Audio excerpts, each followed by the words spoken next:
Back in the day, in 2010, when we started building the National Teaching Hospital in Haiti after the earthquake, I'm a civil engineer, and I was in charge of doing the excavation of the site.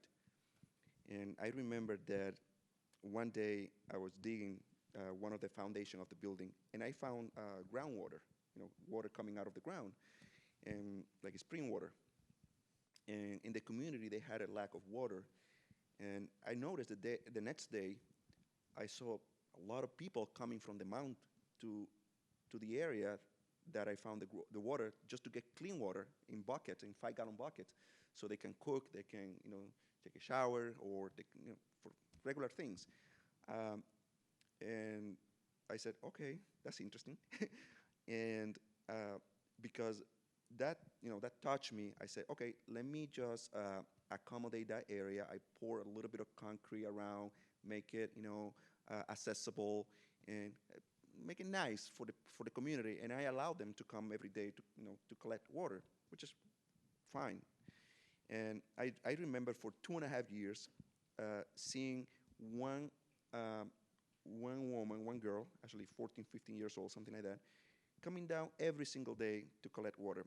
A few months later, I noticed she was pregnant, 14, 15 years, something like that. And she was pregnant.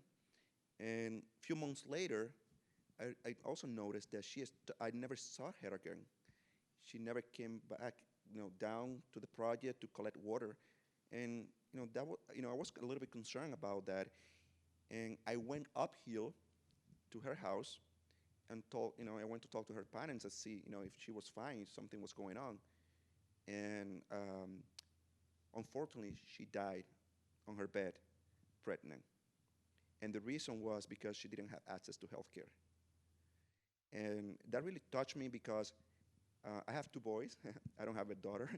I don't have girls.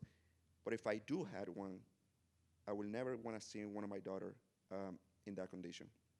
I want to see every woman in the world having access to health care and being able to deliver a child.